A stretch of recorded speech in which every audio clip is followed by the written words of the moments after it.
평생을 바친 아들 내외는 치매라는 누명을 씌워 저를 공항에 버렸습니다. 하지만 그들은 몰랐죠. 손녀의 태블릿에 자신들의 모든 악행을 담은 진실이 녹화되어 있었다는 것을요. 이제 제 전 재산을 걸어 그들에게 인생에서 가장 비싼 교훈을 돌려주려 합니다. 5월의 바람은 언제나 라일락 향기를 품고 찾아와요. 제 작은 정원에는 올해도 어김없이 연보라색 꽃송이가 탐스럽게 피었거든요.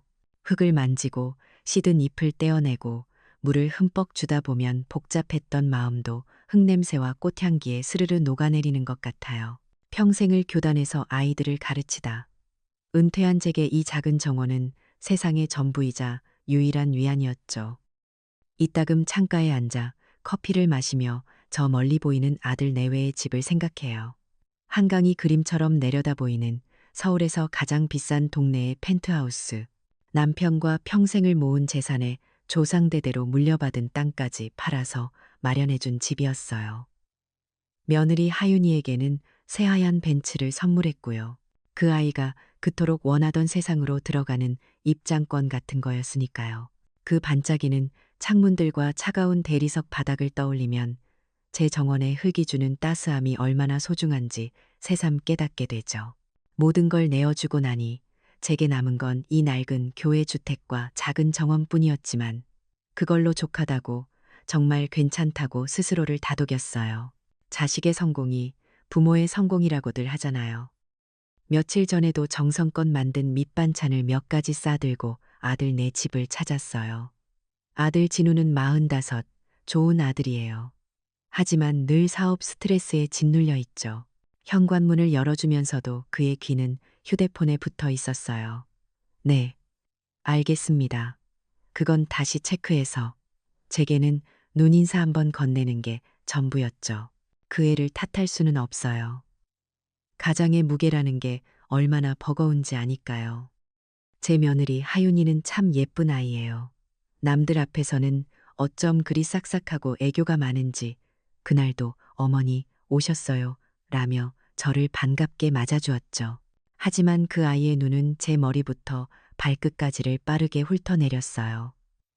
제가 시장에서 사 입은 편한 원피스를 보고는 입술을 살짝 삐죽이더군요.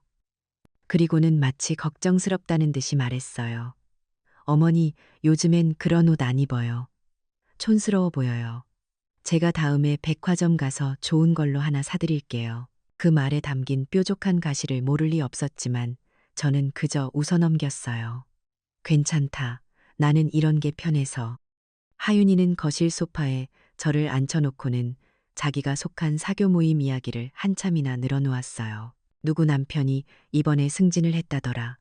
누구네는 아이를 스위스에 있는 학교로 보냈다더라. 그 대화 속에서 하윤이는 끊임없이 자신을 다른 사람과 비교하고 뒤처지지 않으려는 압박감에 시달리고 있었어요. 어쩌면 저에게 했던 말도 그런 불안감에서 나온 투정 같은 거였을지도 모르죠. 저는 그저 말없이 고개를 끄덕이며 하윤이의 이야기를 들어주었어요. 어미의 역할이란 때로는 그저 들어주는 것만으로도 충분할 때가 있으니까요. 그날도 하윤이는 조심스럽게 이야기를 꺼냈어요.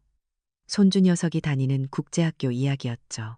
어머니, 우리 애가 다니는 국제학교에서 이번에 특별 활동비가 나왔는데 금액이 좀 부담스럽네요. 그래도 아이 미래를 위한 투자잖아요. 안 시킬 수도 없고 라며 말끝을 흐리더군요. 그 아이의 눈에는 걱정과 기대가 뒤섞여 있었어요. 저는 망설이지 않았어요. 얼마면 되겠니? 보내줘야지 암. 우리 강아지 미래가 걸린 일인데. 그리고 얼마 지나지 않아서는 또 다른 부탁을 해왔어요. 어머님, 이번에 제가 활동하는 자선단체에서 바자회를 크게 열거든요. 그런데 저희 집안 체면이 있잖아요. 이름만 올려놓는 다른 이사들과는 다르게 제가 좀 통 크게 기부해서 본보기를 보여주고 싶어서요. 체면. 그 말이 제 가슴을 쿡 찔렀어요. 제가 평생 지켜온 가치와는 조금 다른 의미였지만 아들 내외의 사회적 지위를 위한 것이라 생각하니 거절할 수가 없었죠. 그렇게 한 번, 두 번 지갑을 열다 보니 어느새 그게 당연한 일이 되어버렸어요. 하윤이는 더 이상 미안해하지도 조심스러워하지도 않았어요. 돈이 어디에 어떻게 쓰이는지 구체적인 설명을 들은 적은 없어요. 그저 감사합니다. 어머니라는 가벼운 인사와 함께 제 통장의 숫자들이 빠르게 줄어들 뿐이었죠. 저는 애써 괜찮다고 생각했어요. 내가 조금 아꼈으면 되는 일이니까. 자식들이, 그리고 손주가 저 반짝이는 세상에서 기죽지 않고 살 수만 있다면 내 노후 자금쯤은 아무것도 아니라고 여겼어요. 오늘도 텅 빈 반찬통을 들고 버스를 타고 집으로 돌아오는 길, 차창 밖으로 빠르게 지나가는 풍경을 보며 문득 그런 생각이 들었어요. 나는 무엇을 위해 이 모든 것을 내어준 걸까? 돌아온 낡은 집은 유난히 휑하고 고요했어요. 현관문을 열고 들어서자 저를 반기는 건 오직 묵직한 침묵뿐이었죠. 거실 테이블에 반찬통을 내려놓고 소파에 깊숙이 몸을 묻었어요. 며칠 전 하윤이가 무심코 자랑했던 값비싼 명품 가방이 떠올랐어요. 제가 보내준 자선 바자회 기부금과 비슷한 가격이었던 것 같아요. 아니겠지, 설마. 고개를 저으며 나쁜 생각을 떨쳐내려 했어요. 하지만 한번 피어난 의심의 씨앗은 좀처럼 사라지지 않고 마음 한구석을 불편하게 만들었어요. 저는 자리에서 일어나 평생을 함께한 낡은 책상으로 향했어요. 그리고 서랍 깊숙한 곳에서 두꺼운 가죽 일기장을 꺼냈죠. 평생의 습관이었어요. 교사 시절부터 하루의 일과를 꼼꼼히 기록하는 버릇. 저는 만년필을 꺼내들고 조용히 오늘 있었던 일을 적어 내려가기 시작했어요. 5월 14일. 진훈의 집 방문. 밑반찬 전달. 그리고 잠시 망설이다가 한 줄을 더 적었어요. 하윤. 손주 국제학교 특별 활동비 요청. 자선 바자회 기부금 요청.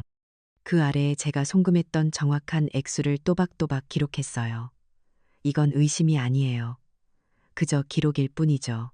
사실을 있는 그대로 적어두는 것. 그것이 제가 평생을 지켜온 원칙이었으니까요. 하지만 그 까만 잉크로 적힌 숫자들을 보고 있자니 고요했던 제 마음에 무언가 차갑고 단단한 것이 균열을 일으키며 서서히 자리 잡는 기분이 들었어요. 정원의 라일락 향기마저도 이 불안감을 완전히 지워주지는 못하는 밤이었어요. 그 의심의 씨앗은 제 생각보다 훨씬 더 깊고 질긴 뿌리를 내리고 있었어요. 하루가 다르게 통장 잔고의 숫자가 줄어드는 걸 볼 때마다 심장이 쿵 하고 내려앉는 기분이었죠. 평생을 아끼고 아껴 모은 돈이었어요. 남편과 함께 땀 흘려 일군 제 젊음과 맞바꾼 시간들이었죠. 그 숫자들이 하윤이의 가벼운 말, 한마디의 안개처럼 사라져가는 걸 지켜보는 건 제 살점이 뜯겨 나가는 것 같은 아픔이었어요. 불안한 마음에 하루는 아들 진우에게 전화를 걸었어요. 마침 점심시간이라고 하더군요. 저는 최대한 아무렇지 않은 척 조심스럽게 말을 꺼냈어요. 요즘 하윤이가 돈 쓸 일이 많은가 보다. 혹시 사업에 무슨 어려운 일이라도 있는 거니? 하고요. 수화기 너머로 진우의 가벼운 한숨 소리가 들려왔어요. 그 아이는 제 걱정을 귀찮은 잔소리로 여겼나 봐요. 어머니, 하윤이가 다 알아서 잘해요. 요즘 사람들 다 그렇게 살아요. 너무 걱정 마세요. 그 말이 비수처럼 날아와 제 가슴에 밝혔어요. 알아서 잘한다는 그 말이 마치 저와는 상관없는 일이라는 듯 선을 긋는 것처럼 들렸거든요. 전화를 끊고 나서 한참을 멍하니 앉아 있었어요. 저는 이 가족의 어른인데 정작 가족 안에서 철저히 이방인이 되어버린 기분이었죠. 기댈 곳 하나 없는 섬처럼 저는 그렇게 혼자였어요. 그 일이 있고 며칠 뒤였을 거예요. 하윤이가 눈이 퉁퉁 부은 채로 저를 찾아왔어요. 무슨 일이냐고 묻는 제 앞에 털썩 주저앉아 눈물을 뚝뚝 흘리더군요. 어머니, 어떡해요? 제가 후원하는 고아원이 있는데 글쎄 이번 겨울에 난방비가 모자라서 아이들이 다들 추위에 떨고 있대요. 그 아이의 눈물은 너무나도 진실해 보였어요. 금방이라도 터질 듯한 울음을 삼키며 말을 잇는 모습에 제 마음도 함께 무너져 내렸죠. 며느리의 선의를, 그 마지막 남은 한 조각의 믿음을 저는 차마 외면할 수가 없었어요. 이것이 마지막이다. 이번만 믿어보자. 스스로를 다독이며 저는 남은 노후 자금의 상당 부분을 하윤이에게 송금했어요. 고맙습니다, 어머니. 아이들이 어머니 덕분에 따뜻한 겨울을 보낼 수 있을 거예요. 하윤이는 제 손을 잡고 몇 번이고 고개를 숙였어요. 그 순간만큼은 저는 정말로 좋은 일을 했다고 믿었어요. 문제의 그날은 며칠 뒤 찾아온 아주 평범한 오후였어요. 무료함을 달래려고 손주 녀석이 알려준 인스타그램이라는 걸 처음으로 열어봤죠. 뭐가 뭔지 몰라 이것저것 누르다 보니 우연히 하윤이의 친구가 올린 게시물을 보게 되었어요. 사랑하는 하윤이와 행복한 브런치 타임이라는 글과 함께 올라온 사진 몇 장. 최고급 호텔 라운지에서 찍은 사진이었어요. 화려하게 차려입은 여자들이 크리스털 와인잔을 부딪히며 환하게 웃고 있었죠. 그리고 그 중심에 제 며느리 하윤이가 있었어요. 세상에서 가장 행복한 사람처럼 웃고 있는 그 아이의 모습. 그런데 제 눈길을 사로잡은 건 그 웃음이 아니었어요. 하윤이의 왼쪽 손목, 샴페인 잔을 든 그 하얀 손목에서 무언가 눈부시게 반짝이고 있었어요. 수십 개의 다이아몬드가 촘촘히 밝힌 한눈에 봐도 아주 값비싼 시계였죠. 저는 저도 모르게 화면을 확대했어요. 심장이 미친 듯이 뛰기 시작했어요. 떨리는 손으로 저는 인터넷 검색창에 그 시계의 브랜드를 입력했어요. 까르띠에, 그리고 잠시 후 제 눈앞에 나타난 가격. 제가 고아원 아이들의 겨울 난방비로 보냈던 그 돈과 소름 끼치도록 비슷한 액수였어요. 온몸의 피가 차갑게 식는 기분이었어요. 이것은 단순한 허영심이나 실수가 아니었어요. 필요에 의한 요구는 더더욱 아니었죠. 이것은 저를 철저히 기만하고 제 마지막 남은 믿음과 선의마저 짓밟아버린 아기로 가득 찬 사기였어요. 그동안의 모든 일들이 조각난 파편처럼 머릿속을 스쳐 지나갔어요. 촌스럽다던 제 옷차림, 당연하게 받아가던 돈, 그리고 오늘 이 사진 속의 눈부신 시계까지 모든 것이 하나의 그림으로 맞춰졌어요. 슬픔은 순식간에 증발해버리고 그 자리에는 얼음장처럼 차갑고 날카로운 분노만이 남았어요. 저는 더 이상 희생하는 어머니, 모든 것을 내어주는 늙은이가 아니에요. 저는 그 자리에서 모든 금융 지원을 중단하기로 결심했어요. 그날 밤 저는 프린터로 하윤이의 인스타그램 사진을 컬러로 인쇄했어요. 그리고 제 일기장의 새로운 페이지에 그 사진을 반듯하게 붙였죠. 사진 옆에는 그날의 날짜와 제가 송금했던 금액을 적었어요. 그리고 그 아래 저는 만년필을 꾹꾹 눌러 단 세 글자를 썼어요. 거, 짓, 말. 그 세 글자는 단순한 기록이 아니었어요. 그것은 선전포고였죠. 가면 뒤에 숨겨진 진짜 얼굴을 본 이상 저는 더 이상 침묵하지 않기로 했어요. 제 인생의 가장 혹독한 전쟁이 바로 그날 밤 시작되었어요. 제가 돈을 보내지 않자 고요했던 수면에 돌이 던져진 것처럼 모든 것이 달라지기 시작했어요. 하지만 그 파문이 그렇게 추하고 악랄한 방식으로 번져나갈 줄은 그때는 미처 몰랐죠.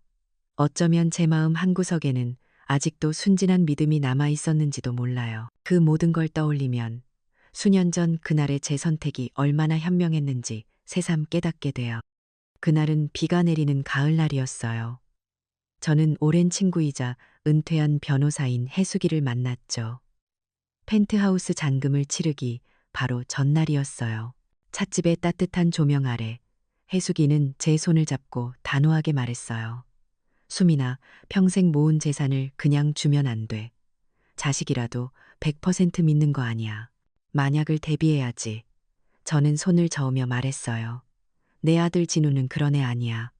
효심도 깊고 나를 얼마나 위하는데. 해수기는 혀를 쯧쯧 차며 제 말을 잘랐죠. 지금의 효심이 평생 가라는 법은 없어. 사람이 돈 앞에서 얼마나 쉽게 변하는지 너는 모를 거야. 나는 평생을 그런 인간들만 보고 살았어. 해수기는 제게 법적으로 가장 확실한 안전장치를 마련해 주었어요. 공증된 차용증, 아들 진우가 제게 펜트하우스 구입 자금 전액을 빌리는 형식으로 하고 만약 부모를 부양할 의무를 저버리거나 불효한 행위를 할 시 채권자인 박수민은 즉시 모든 채권을 회수하고 담보인 펜트하우스의 소유권을 이전받을 권리가 있다는 조항을 넣었죠. 너무 매정한 것 같다고 망설이는 제게 해수기는 이건 보험 같은 거라고 했어요. 쓰지 않으면 가장 좋은, 하지만 없어서는 안 될 마지막 보루라고요. 다음 날 저는 그 무겁고 낯선 법률 서류를 들고 아들 앞에 섰어요. 심장이 어찌나 떨리던지. 저는 애써 태연한 척 웃으며 말했죠. 진우야, 이게 금액이 크다 보니 세금 문제 때문에 형식적으로 필요한 서류래. 사인만 하면 된단다. 그때의 진우는 정말 착한 아들이었어요. 서류를 제대로 읽어보지도 않고 어머니가 필요하시다는데 당연히 해드려야죠라며 제 앞에서 망설임 없이 이름을 적고 도장을 찍었죠. 저는 그 모습을 보며 죄책감과 안도감을 동시에 느꼈어요.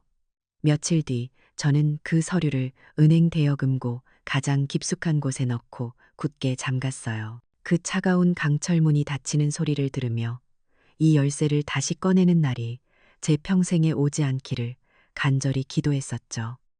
그리고 현재 제 기도는 산산조각이 났어요. 돈줄이 끊기자 하윤이의 태도는 180도 돌변했거든요. 처음에는 짜증 섞인 전화가 전부였어요. 어머니, 이번 달 생활비가 왜 안 들어와요? 하지만 제가 이제 너희도 자립해야지라며 단호하게 말하자. 그때부터 본격적인 치매몰이가 시작되었어요. 교묘하고 잔인하게. 어느 날은 하윤이가 다녀간 뒤에 온 집안을 다 뒤져도 TV 리모컨이 보이지 않았어요. 한참을 찾다 포기하고 있는데 하윤이에게서 전화가 왔죠. 어머니, 리모컨 찾으셨어요? 아까 제가 냉장고 야채 칸에 넣어두는 걸 본 것 같은데 설마 하며 열어본 냉장고 안에는 정말로 리모컨이 차가운 오이 옆에 놓여 있었어요. 저는 잠시 혼란스러웠지만 하윤이가 장난을 쳤다고는 생각하지 못했어요. 그리고 그날 밤 아들 진우에게서 전화가 왔죠. 어머니, 괜찮으세요? 하윤이가 어머니가 자꾸 물건을 엉뚱한 곳에 두신다고 걱정이 많아요. 연세도 있으신데 병원에 한번 가보시는 게. 저는 아무 말도 할 수 없었어요. 또 어떤 날은 하윤이와 어제 나눴던 대화에 대해 이야기했어요. 어제 네가 말했던 그 백화점 말이다. 그러자 하윤이는 동그랗게 눈을 뜨고는 정색을 하며 말하더군요. 어머니, 저희 어제 그런 얘기 한 적 없는데요. 어머니, 요즘 자꾸 하셨던 말씀을 또 하시거나 없었던 일을 만들어내시는 것 같아요. 저 정말 걱정돼요. 그 순간 제 세상이 무너지는 것 같았어요. 내 기억이, 내 정신이 정말로 병들어가고 있는 걸까? 스스로에 대한 믿음이 뿌리째 흔들리기 시작했어요. 갈등이 폭발한 건 하윤이가 자신의 사교계 지위를 과시하기 위해 펜트하우스에서 연호하러 온 파티에서였어요. 저는 손주를 돌봐주러 그곳에 가 있었죠. 어색하고 불편한 자리였어요. 온몸을 명품으로 휘감은 여자들 사이에서 시장에서 산 제 옷차림은 초라하기 짝이 없었죠. 저는 마치 투명 인간이 된 기분이었어요. 파티가 한창 무르익을 무렵 저는 손님들에게 뭐라도 대접하고 싶은 마음에 제가 아껴두었던 귀한 인삼을 정성껏 다려내어 갔어요. 하윤이가 친구들에게 둘러싸여 자신의 물론 거짓으로 꾸며낸 유복했던 어린 시절에 대해 자랑을 늘어놓고 있더군요. 그 모습을 보니 왠지 모를 뿌듯함과 대견함이 밀려왔어요. 저는 선한 의도로 정말 순수한 마음으로 말했어요. 우리 하윤이가 대학 다닐 땐 집이 어려워서 작은 식당에서 아르바이트하며 고생 많이 했지요. 이렇게 성공하니 내가 다 기쁘네. 순간 시끄럽던 파티장에 찬물을 끼얹은 듯 정적이 흘렀어요. 모든 사람의 시선이 제게 그리고 새하얗게 질린 얼굴의 하윤이에게로 향했죠.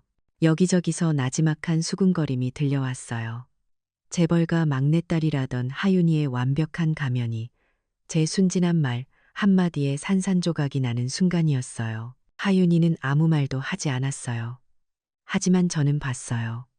그 예쁜 얼굴 위로 스쳐 지나가는 지독한 증오와 살기를. 그건 단순한 분노가 아니었어요. 자신의 모든 것을 망쳐버린 원수를 바라보는 눈빛이었죠. 그날 밤 집으로 돌아오는 차 안에서 하윤이는 단 한마디도 하지 않았어요.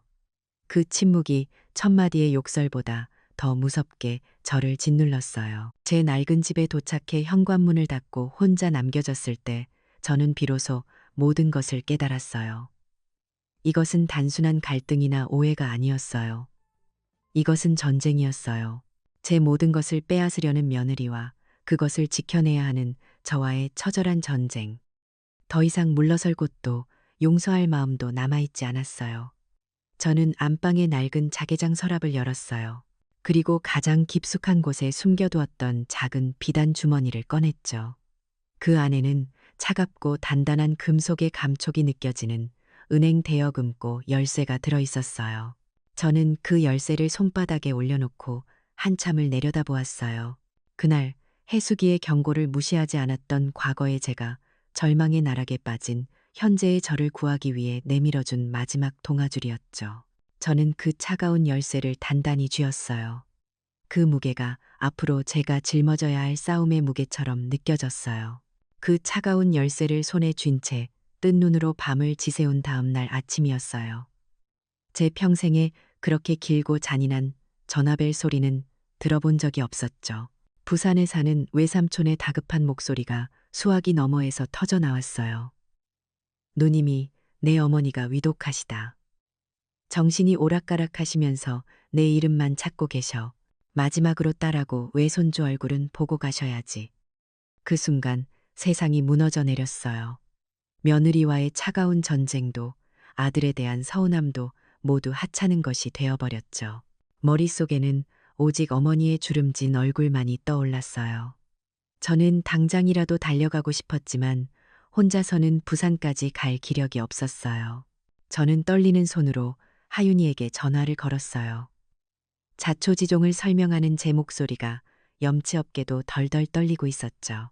그런데 하윤이의 반응은 제 예상을 완전히 벗어났어요. 어머니, 세상에 어떡해요. 걱정 마세요. 제가 지금 바로 모시러 갈게요. 진우 씨한테는 제가 연락해 놓을게요. 그 아이의 목소리에는 지난밤의 냉기는 온데간데 없고 진심 어린 걱정만이 가득했어요.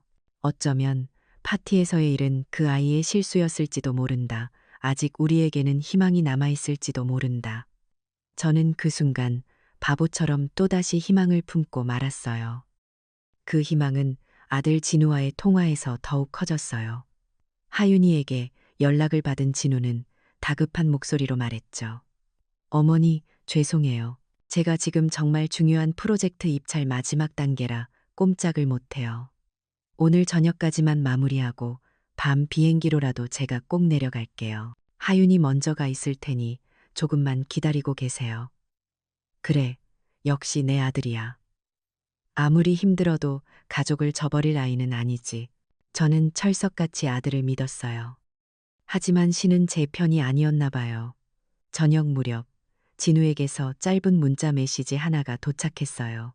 입찰 실패했습니다. 죄송합니다.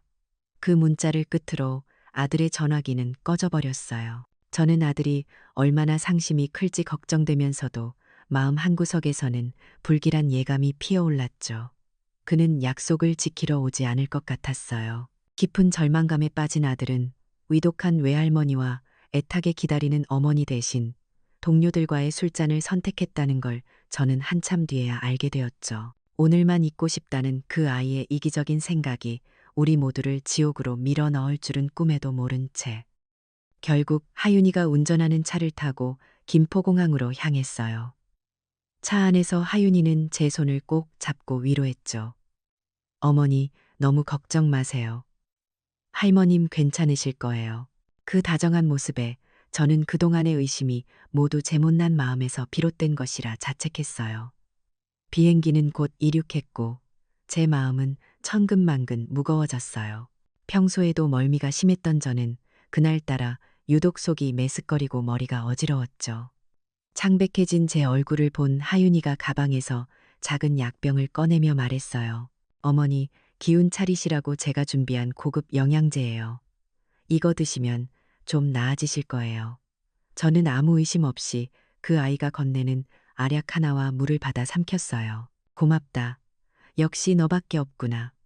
그게 제가 온전한 정신으로 기억하는 마지막 말이었어요. 얼마나 지났을까요? 희미한 의식 너머로 비행기가 착륙하는 진동이 느껴졌어요. 하윤이가 저를 부축해 일으켰죠. 어머니, 다 왔어요.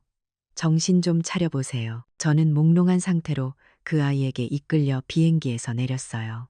김해공항의 불빛이 흐릿하게 번져 보였죠.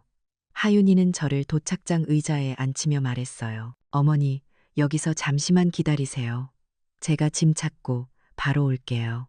저는 고개를 끄덕였고 약 기운을 이기지 못한 채 다시 깊은 잠에 빠져들었어요. 제가 다시 눈을 떴을 때 세상은 온통 어둠과 폭풍우 소리로 가득했어요. 한밤중이었죠. 시끄럽던 공항은 텅 비어 있었고 간간이 청소 카트 소리만이 유령처럼 울려 퍼졌어요. 제 옆자리는 비어 있었고 하윤이는 보이지 않았어요. 그리고 제 무릎 위에 놓여 있어야 할 핸드백이 감쪽같이 사라지고 없었어요. 휴대폰, 지갑, 신분증, 모든 것이 사라졌죠. 순간 온몸에 피가 얼어붙었어요. 하윤아, 하윤아. 저는 미친 사람처럼 며느리의 이름을 부르며 텅 빈 공항을 헤맸어요. 하지만 대답은 없었어요. 공항 밖은 것엔 비바람이 몰아치고 있었죠. 저는 무작정 밖으로 뛰쳐나갔어요. 차가운 빗줄기가 제 온몸을 때렸고 바람이 살을 애는 듯 했어요. 저는 절망적으로 하윤이의 이름을 외쳤지만 제 목소리는 거대한 폭풍우 소리에 묻혀 사라졌어요. 결국 저는 모든 것을 포기한 채 공항 처마 밑으로 기어 들어갔어요. 온몸은 비에 젖어 덜덜 떨렸고 추위와 공포 그리고 지독한 배신감이 제 온몸을 잠식했어요. 머릿속은 텅 빈 것처럼 아무 생각도 나지 않았어요. 내가 왜 여기에 혼자 있는지, 하윤이는 어디로 갔는지, 기억이 희미한 안개에 갇힌 것처럼 뒤죽박죽이었죠. 저는 그저 웅크린 채 이 지옥 같은 밤이 끝나기만을 기도하며 뜬 눈으로 새벽을 맞이했어요. 제 인생에서 가장 길고 어둡고 끔찍한 밤이었어요. 새벽의 푸른빛이 공항의 차가운 유리창을 물들이기 시작할 무렵 공항 보안 요원 한 분이 저를 발견했어요. 뜬 눈으로 밤을 새운 저는 넋이 나간 사람 같았죠. 경찰의 도움으로 겨우 외삼촌 댁에 연락이 닿았고 저는 경찰차를 타고 친정으로 향했어요. 차창 밖으로 익숙한 부산의 풍경이 스쳐 지나갔지만 제 머릿속은 온통 하얀 안개에 갇힌 것처럼 뿌옇기만 했어요. 그리고 마침내 도착한 친정집 대문. 그곳에는 하얀 등불이 걸려 있었어요. 어머니는 이미 제 곁을 떠나신 후였어요. 그 순간 제 다리가 무너지며 저는 그 자리에 주저앉고 말았죠. 바로 그때였어요. 하윤이가 대문 안에서 뛰쳐나와 통곡하며 저를 부축했어요. 어머니, 어디 다녀오세요. 제가 얼마나 찾아다녔는데 짐을 찾고 나와보니 어머니가 안 계셔서 먼저 택시 타고 집에 가신 줄 알았어요. 완벽한 연기였어요. 그 아이의 눈물에는 단 한 점의 거짓도 없어 보였죠. 장례식 내내 저는 죄인이었어요. 친척들은 저를 책망했죠. 외삼촌은 퉁명스럽게 쏘아붙였어요. 어머니가 그렇게 보고 싶어 하셨는데 이제야 오면 어떡해. 진우놈은 전화기도 꺼놓고 말이야. 하윤이는 걱정스러운 척 옆에서 거들었죠. 어머니의 깜빡하는 병이 점점 심해지시는 것 같아요. 이모는 제 어깨를 감싸며 말했어요. 언니, 정말 괜찮아? 하윤이가 전화해서 언니가 자꾸 이것저것 잊어버린다고 얼마나 걱정했는데 공항에서의 충격적인 기억은 공포와 뒤섞여 희미했고 어머니를 잃은 슬픔은 제 모든 판단력을 마비시켰어요. 저는 스스로를 의심하기 시작했어요. 내가 정말 치매인가? 왜 아무것도 기억나지 않지? 정말 내가 혼자 어디를 헤매다가 어머니의 임종을 놓친 건가? 저는 어머니를 잃은 슬픔과 자기 자신에 대한 공포 속에서 완전히 무너져 내렸어요. 서울로 돌아온 후 저는 유령 같은 삶을 살았어요. 아들 진우는 죄책감에 시달리며 제 눈치를 받고 하윤이는 저를 극진히 보살피는 효부의 역할을 완벽하게 해냈죠. 그러던 어느 날 하윤이가 남편과 저를 앉혀놓고 조심스럽게 말했어요. 어머니를 안전하게 보호하고 재산을 관리해드리기 위해 우리가 성년후견인 신청을 하는 게 어때요? 재산을 관리한다는 말에 잠시 정신이 들었지만 진우는 이미 아내의 설득에 넘어간 후였어요. 어머니, 저희가 어머니를 지켜드리려는 거예요. 모든 것을 제 탓이라 여기던 저는 그저 무력하게 고개를 끄덕일 수밖에 없었죠. 며칠 뒤 하윤이가 내민 초기 서류에 저는 떨리는 손으로 제 이름을 적었어요. 모든 계획이 성공했다고 믿은 하윤이는 그날 밤 가장 친한 친구에게 전화를 걸어 의기양양하게 자신의 승리를 자랑하기 시작했어요. 그 시각 저는 멍하니 거실 소파에 앉아 있었고 제 옆에서는 손녀가 태블릿 PC로 요란한 소리가 나는 게임을 하고 있었죠. 아이는 게임 화면을 녹화하는 버릇이 있었어요. 그로부터 며칠 뒤였어요. 무력감에 빠져 소파에 누워있던 저는 손녀가 두고 간 태블릿 PC를 집어들었어요. 아이가 했던 게임이나 한번 볼까 하는 가벼운 마음이었죠. 녹화된 영상 목록을 누르자 가장 최근 파일이 눈에 띄었어요. 재생 버튼을 눌렀죠. 처음에는 시끄러운 게임 소리만 들렸어요. 그런데 잠시 후 게임이 멈추고 하윤이의 목소리가 너무나도 명확하고 날카로운 그 아이의 목소리가 스피커를 찍고 흘러나왔어요. 그 영감탱이가 감히 내 체면을 깎아? 톡톡히 갚아줘야지. 공항에서 수면제 한 알 먹이고 짐 찾는 척하며 택시 타고 바로 와버렸어. 거기 버려두고 재수없게 소매치기까지 당했는지 도착했을 땐 이미 그 엄마는 죽었더라고. 꼴 좋지. 평생 그 죄책감 안고 살라지. 이제 성년 후견인 신청만 끝나면 저 집도 재산도 다 우리 거야. 벼락이 제 머리 위로 그대로 내리꽂혔어요. 세상의 모든 소리가 사라지고 오직 그 악마 같은 목소리만이 제 뇌리에서 무한히 반복되었죠. 치매라는 짙은 안개가 순식간에 걷히고 흩어져 있던 모든 조각들이 하나의 끔찍한 그림으로 맞춰졌어요. 파티에서의 모욕, 공항에서의 사건, 친척들의 비난, 그리고 성년후견인 신청까지. 이것은 복수이자 제 모든 것을 빼앗으려는 치밀하고 잔인한 계획이었어요. 어머니를 잃은 슬픔은 그 순간 거대하고 차가운 분노의 불길에 완전히 삼켜져 버렸어요. 제 눈에서 더 이상 눈물은 흐르지 않았어요. 저는 자리에서 일어났어요. 더 이상 떨리지 않는 손으로 태블릿 PC를 들고 서재로 들어갔죠. 그리고 그 영상 파일을 USB에 침착하게 복사했어요. 마치 평생을 해온 일처럼 제 손은 한치의 오차도 없이 움직였어요. 다음 날 아침, 저는 제 옷장에서 가장 단정하고 품위 있는 옷을 꺼내 입었어요. 더 이상 무시당하던 늙은 시어머니가 아니었죠. 저는 택시를 타고 서울에서 가장 번화한 거리로 향했어요. 거대한 유리 빌딩 꼭대기에 위치한 국내 최고의 로펌, 비서의 안내를 받아 들어선 사무실에서 저는 젊고 유능해 보이는 변호사와 마주 앉았어요. 변호사 앞에서 저는 말없이 USB를 꺼내 노트북에 꽂았어요. 그리고 영상을 재생했죠. 영상이 끝나자 변호사의 얼굴에서 부드러운 미소가 사라지고 날카로운 빛이 번뜩였어요. 저는 천천히 핸드백에서 또 다른 서류 봉투를 꺼내 테이블 위에 올렸어요. 수년 전 해수기의 도움으로 받아두었던 은행 대여금고에 잠들어 있던 바로 그 공증된 차용증이었죠. 변호사는 서류를 꼼꼼히 검토한 뒤 안경을 고쳤으며 저를 바라봤어요. 그의 눈빛은 이제 존경심마저 담고 있는 듯 했어요. 그는 잠시 침묵하더니 이내 결심이 선 듯 단호한 목소리로 말했죠. 사모님, 이것은 단순한 승리가 아닙니다. 완벽한 심판이 될 겁니다. 그 말을 듣는 순간 저는 알 수 있었어요. 제 인생의 가장 길고 어두웠던 밤이 끝나고 마침내 반격의 서막이 올랐다는 것을요. 변호사 사무실을 나온 날 서울의 하늘은 제가 본 중 가장 파랗고 높았어요.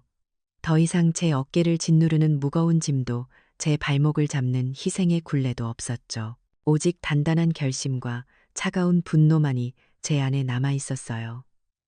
심판은 변호사의 말처럼 신속하고 정확하게 시작되었어요. 복수의 첫 번째 화살은 하윤이가 그토록 집착하던 바로 그곳. 그녀의 사회적 체면을 향해 날아갔어요. 저는 변호사가 건네준 고급 편지지에 밤을 새워 직접 손으로 편지를 썼어요. 분노를 담지 않으려 했었죠. 그저 한 인간으로서 한 어머니로서 겪어야 했던 모든 일을 담담하고 건조한 문체로 써내려갔어요. 그리고 그 편지를 USB 영상 파일과 함께 하윤이가 속한 사교계의 정점이자 자선재단의 회장 사모님에게 보냈어요. 폭풍은 며칠 만에 몰아닥쳤어요. 변호사의 말에 따르면 그 영상은 상류층의 비밀스러운 비공개 채팅방을 통해 바이러스처럼 퍼져나갔다고 해요. 그들이 나누는 대화의 조각들을 전해들었죠. 세상에 김하윤 씨가 그런 사람이었다니. 어쩐지 근본 없어 보이더라. 우리 재단 이미지 어떻게 당장 제명시켜야 해. 하윤이는 순식간에 시어머니를 학대하고 공항에 버린 악녀로 낙인 찍혔어요. 모든 친구와 지인들이 그녀의 번호를 차단했고 그녀가 모델로 활동하던 작은 브랜드에서는 계약 파기 통보를 했죠. 그녀가 쌓아 올린 화려한 성은 그렇게 하룻밤 사이에 모래성처럼 무너져 내렸어요. 두 번째 화살은 법률적인 것이었어요. 로펌의 이름으로 작성된 서슬퍼런 내용 증명이 펜트하우스로 발송되었죠. 공증된 차용증의 불효 조항에 의거하여 한 달 내에 집을 비울 것, 그리고 노인 학대 및 유기 혐의로 민형사상 소송을 진행할 것이라는 통보. 그 우편물이 도착했을 때 하윤이는 아마도 마지막 발악을 하고 있었을 거예요. 하지만 이미 그녀의 손을 잡아줄 사람은 아무도 남아있지 않았죠. 아들 진우의 연락을 받은 건 그로부터 이틀 뒤였어요. 처음에는 빗발치는 부재중 전화였고 나중에는 절규에 가까운 음성 메시지였죠. 저는 아무런 응답도 하지 않았어요. 그러자 그날 저녁 변호사로부터 이메일이 한 통 왔어요. 제 아들에게 모든 증거 자료를 발송했다는 내용이었죠. 저는 상상했어요. 최고급 소파에 앉아 떨리는 손으로 노트북을 열었을 진우의 모습을, 그리고 화면 가득 울려 퍼지는 아내의 악마 같은 목소리를 들었을 때의 그 표정을, 어머니가 공항에서 버려지고 외할머니가 죽어가던 바로 그 순간, 자신이 서울의 술집에서 개인적인 실패에 좌절하며 술에 취해 있었다는 사실을 깨달았을 때 그 참담함을요. 자신의 무책임과 나약함이 아내의 완벽한 범죄를 위한 길을 닦아주었다는 것을 그는 아마 뼈저리게 깨달았을 거예요. 결말은 신속하고 무자비했어요. 김하윤은 자신이 그토록 갈망했던 모든 것을 잃었어요. 명성, 돈, 그리고 가족까지. 이혼 서류에 도장을 찍고 자신이 입고 있던 명품 옷 몇 벌만 챙긴 채 빈손으로 그 집에서 쫓겨났죠. 그녀는 자신이 평생을 부정하고 벗어나려 했던 그 초라하고 어두운 시작점으로 돌아가야만 했어요. 진우는 이혼 후 스캔들로 인해 사업에 치명타를 입고 파산 직전까지 몰렸어요. 어느 날 밤 그 애는 비에 젖은 생쥐꼴로 제 낡은 집 현관문 앞에 나타났어요. 그리고는 제 앞에 무릎을 꿇고 아이처럼 엉엉 울며 용서를 빌었죠. 어머니, 제가 잘못했어요. 제가 죽일 놈이에요.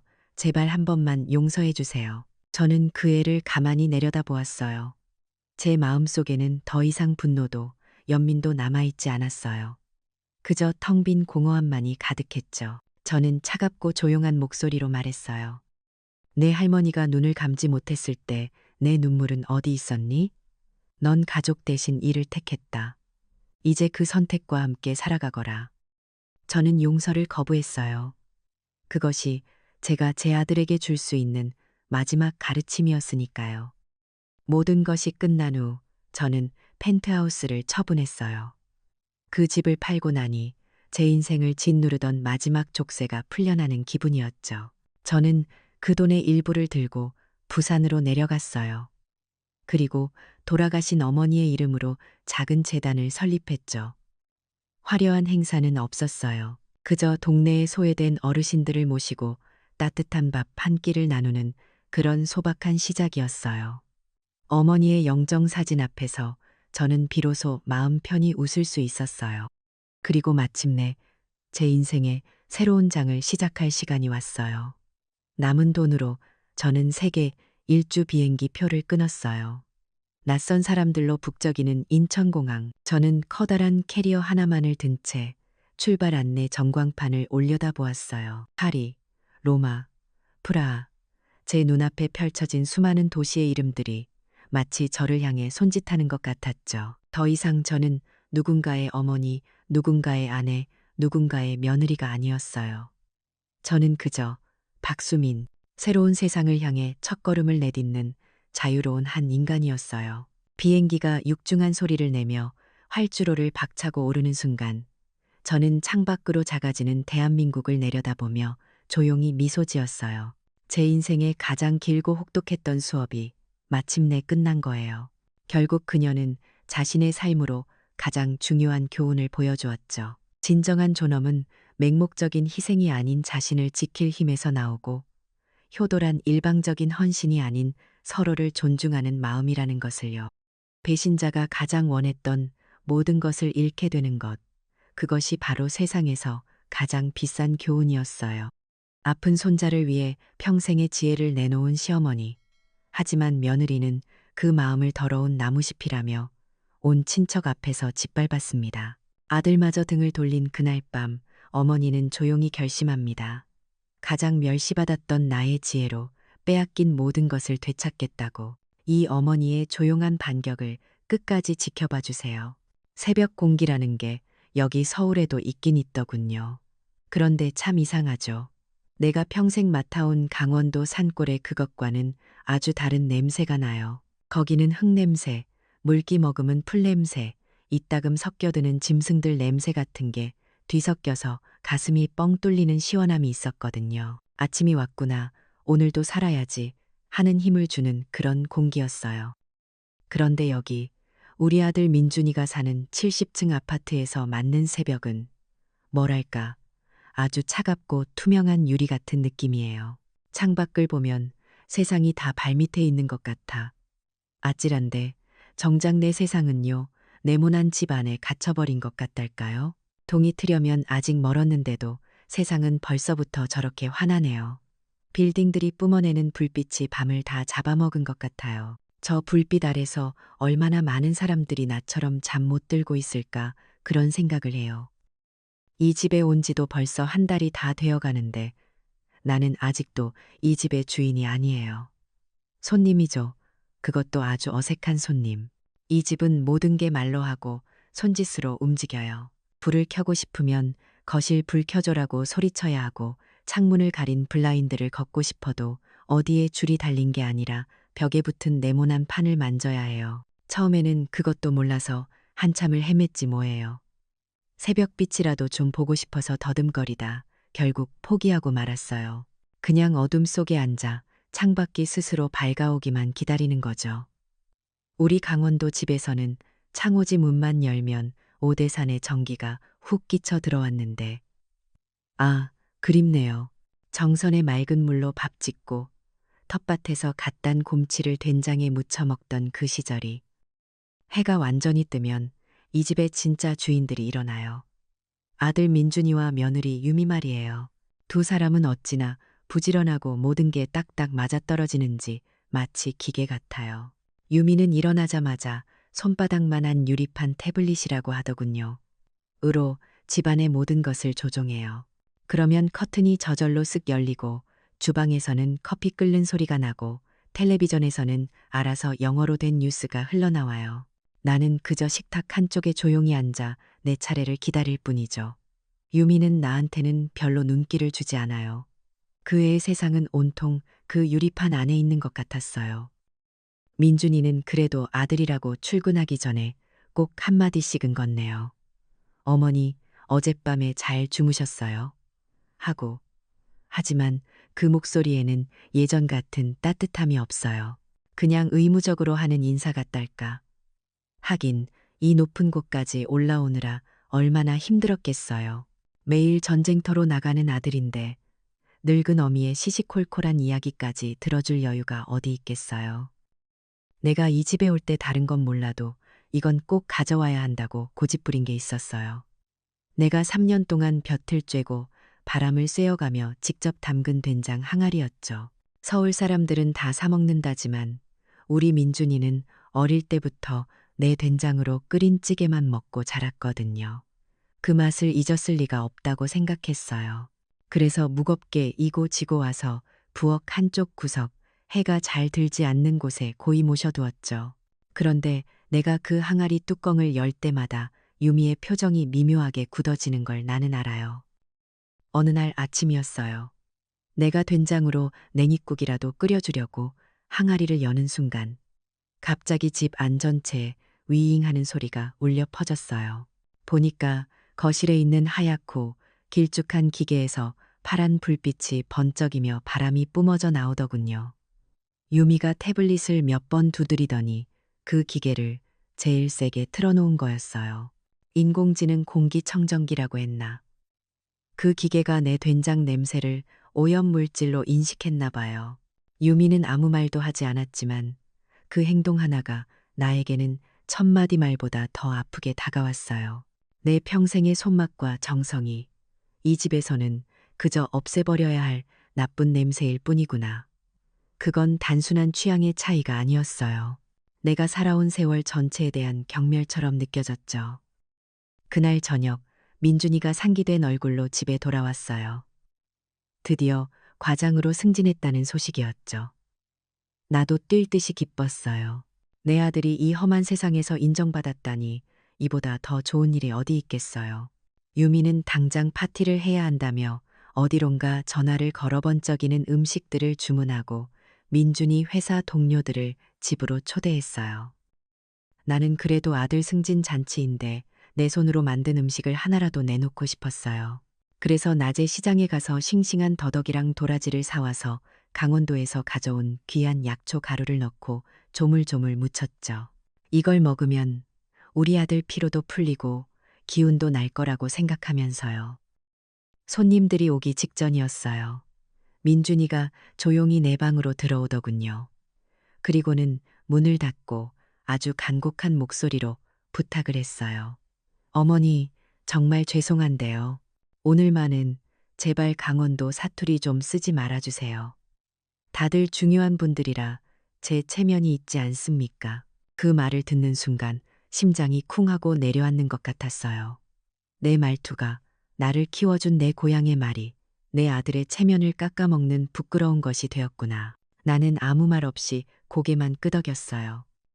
손님들이 오고 거실은 금세 낯선 사람들의 웃음소리와 와인잔 부딪히는 소리로 가득 찼어요. 나는 내가 만든 약초 무침을 예쁜 그릇에 담아 내가려고 했어요. 그때 주방으로 들어온 유미가 그걸 보고는 질색하는 표정을 짓더군요. 어머니, 이걸 지금 내놓으시려고요? 배달 온 고급 케이터링이 이렇게 많은데 이런 촌스러운 걸 누가 먹는다고요? 그러더니 내 손에서 접시를 빼앗아 들고는 냉장고 문을 열어 가장 깊숙한 곳에 밀어 넣어 버렸어요. 마치 부끄러운 비밀이라도 감추는 것처럼요. 나는 그 차갑게 닫히는 냉장고 문 앞에서 한참을 서 있었어요. 파티가 끝나고 손님들이 모두 돌아간 뒤였어요. 거실을 정리하던 민준이가 한숨을 쉬며 나에게 말하더군요. 휴, 어머니 때문에 오늘 진땀 좀 뺐습니다. 가벼운 타박이었지만 내 가슴에는 날카로운 바늘이 되어 밝혔어요. 내가 뭘 그렇게 잘못했을까요? 그저 아들 기운내라고 아들 손님들에게 좋은 것 좀 대접하고 싶었던 마음뿐이었는데 내가 조용히 항변했어요. 내 몸에 좋은 것 좀 먹이려고 한 것뿐이다. 그때였어요. 옆에서 듣고 있던 유미가 얼음장 같은 목소리로 대화를 끊어버린 건. 어머니, 여긴 강원도 산골이 아니에요. 민준 씨 성공에 방해되는 행동은 앞으로 삼가주세요. 그 말은 비수처럼 나라와 내 심장 한가운데에 정확히 꽂혔어요. 방해되는 행동. 그래, 나는 지금 내 아들의 성공에 방해가 되는 존재구나. 내 말, 내 음식, 내 존재 자체가 이 반짝이는 집에서는 내 아들의 빛나는 인생에서는 거추장스러운 걸림돌일 뿐이구나. 그 순간 나는 깨달았어요. 그리고 깊은 침묵 속으로 빠져들었죠. 더 이상 무슨 말을 할 수 있겠어요. 평생을 바쳐 키운 아들의 세상에서 내가 있을 곳은 어디에도 없다는 걸 알게 되었는데 말이에요. 그날 밤, 나는 창밖에 잠들지 않는 도시를 보며 생각했어요. 나는 이제 이방인이구나. 내 아들의 세상에서조차 나는 길을 잃은 이방인이구나. 그날 이후로 나는 이 집에서 그림자처럼 지냈어요. 말을 최대한 아꼈고 부엌에도 꼭 필요한 경우가 아니면 잘 들어가지 않았죠. 내가 하는 모든 것이 내 존재 자체가 아들의 성공에 방해가 될 수 있다는 며느리의 그 차가운 말이 가슴에 박혀서 자꾸만 나를 작아지게 만들었거든요. 그런데 몸이라는 건 참 정직해요. 마음이 병드니 몸도 따라 탈이 나기 시작하더군요. 언제부턴가 속이 계속 더부룩하고 음식을 먹어도 자꾸 체하는 것 같았어요. 젊었을 적 산을 타던 무릎도 시큰거리기 시작했고요. 서울의 겨울은 강원도보다 춥지는 않은데 뼛속을 파고드는 것 같은 이질적인 한기가 있었어요. 하루는 무릎이 너무 아파서 거실을 걷다가 나도 모르게 아이고 소리를 내며 주저앉고 말았어요. 마침 거실에 있던 민준이가 놀라서 달려오더군요. 어머니, 왜 그러세요? 어디 안 좋으세요? 하고 오랜만에 듣는 걱정스러운 목소리에 잠시 마음이 풀어져서 내가 요즘 소화도 잘 안 되고 무릎도 아파서 병원에 한번 가봐야 할 것 같다고 솔직하게 털어놓았어요. 아들 손이라도 잡고 병원에 가서 의사 선생님 말씀도 듣고 약도 좀 지어 먹으면 나아질까 싶었죠. 그런데 민준이의 대답은 내 기대와는 달랐어요. 아들은 나를 일으켜 소파에 앉히더니 자기 손목에 찬 시계를 보며 말하더군요. 어머니, 제가 요즘 정말 바빠서요. 회사에 중요한 프로젝트가 있어서 시간 내기가 쉽지 않아요. 요즘은 재택으로 화상 진료도 가능하던데 그걸로 한번 해보시는 건 어때요? 하고 화상 진료라니요. 나는 그게 뭔지도 모르는데 화면에 나오는 의사 얼굴을 보고 내 아픈 무릎을 어떻게 보여주라는 건지 막막하기만 했어요. 아들의 얼굴에는 진심 어린 걱정보다는 귀찮은 일이 또 생겼구나 하는 난처함이 스쳐 지나가는 걸 나는 보았어요. 결국 내 병원 문제는 유미의 손으로 넘어갔어요. 그 애는 내 말을 듣고는 표정 하나 변하지 않고 자기 스마트폰을 꺼내들더군요. 그러고는 몇 번 화면을 두드리더니 나에게 통보하듯 말했어요. 어머니, 저희가 바쁘니까 이걸로 예약해 드릴게요. 내일 오전에 시간 비워두세요. 유미가 예약한 곳은 이 동네에서 가장 저렴하고 인터넷 후기도 별로 좋지 않은 작은 병원의 종합검진 패키지였어요. 그 애는 나에게 병원 이름이나 의사에 대해 설명해 주지 않았어요. 그저 가장 빠르고 효율적인 방법으로 어머니의 건강 문제라는 과제를 처리해버린 거죠. 부모의 건강에 대한 무관심, 그리고 모든 것을 돈과 시간의 효율로만 따지는 그 아이의 방식이 서늘하게 느껴졌어요. 병원에 가기 전날 밤 나는 잠을 이룰 수가 없었어요. 이대로 낯선 의사 앞에 가서 내 아픈 몸을 맡기는 게 왠지 두렵고 불안했거든요. 나는 내 몸을 가장 잘 아는 건 나 자신이라고 평생을 믿고 살아왔어요. 그래서 나는 내 방식으로 나를 치료해보기로 마음먹었죠. 다음 날 새벽 나는 조용히 일어나 내가 강원도에서 가져온 보물들을 꺼냈어요. 바로 정선 깊은 산골에서 직접 캐서 말려온 쑥과 인제 냇가에서만 자라는 귀한 익모초였죠. 이 두 가지는 우리 집안 대대로 여자들 몸을 보하는 데 써온 명약이었어요. 나는 그것들을 깨끗한 소쿠리에 담아 해가 가장 잘 드는 베란다에 널어두었어요. 아침 햇살에 약초들이 마르면서 은은하고 쌉쌀한 향기가 퍼져나갔어요. 나는 그 냄새를 맡으니 비로소 마음이 좀 놓이는 것 같았어요. 이게 바로 내 고향의 냄새고 나를 지켜주는 힘의 냄새였으니까요. 그런데 내 평화는 오래가지 않았어요. 아침 운동을 마친 유미가 베란다 문을 열고 들어오다가 소쿠리를 보고는 기겁을 하더군요. 어머니, 이게 다 뭐예요? 그 애의 목소리에는 경멸과 혐오가 가득했어요. 아파트 전체에 이상한 냄새가 진동하고 이런데 벌레 꼬이면 어떡해요? 하고 소리치는데 나는 잠시 무슨 말을 해야 할지 몰랐어요. 내가 겨우 입을 열어 이건 다 약이다. 내 몸에도 좋은. 이라고 말하려는데 유미는 내 말을 잘랐어요. 어머니, 제발요. 이런 비위생적인 잡초는 우리 집 수준과 맞지 않아요.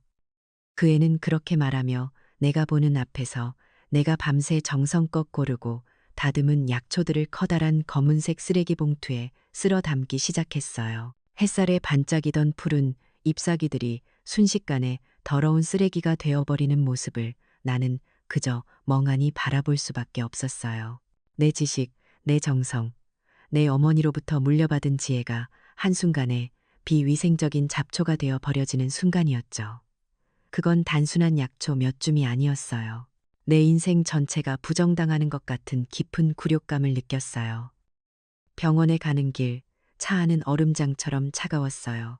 병원에 도착해서 만난 젊은 의사는 유미에게 미리 무슨 이야기를 들었는지 처음부터 나를 아주 귀찮은 늙은이 취급하더군요. 내 말은 건성으로 듣고 컴퓨터 화면만 들여다보았어요.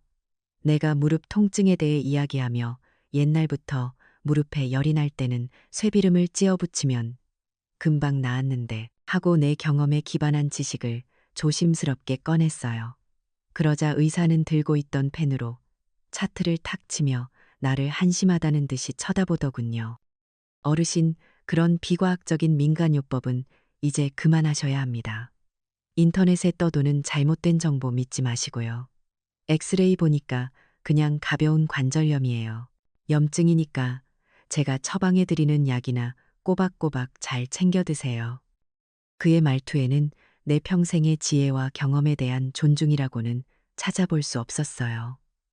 그저 무지한 노인을 계몽하려는 듯한 오만함만 가득했죠. 나는 그 전문가라는 권위 앞에서 아무 말도 할 수 없었어요. 평생 내 몸과 자연의 이치를 믿고 살아온 나의 세계가 하얀 가운을 입은 젊은이의 말 한마디에 힘없이 무너져 내리는 걸 느꼈어요. 집으로 돌아오는 차 안에서 운전대를 잡은 유미가 아주 만족스러운 목소리로 말했어요. 거봐요, 어머니.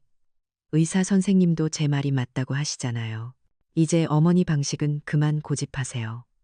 그 목소리에는 자신의 현대적이고 과학적인 방식이 승리했다는 확신이 가득했어요.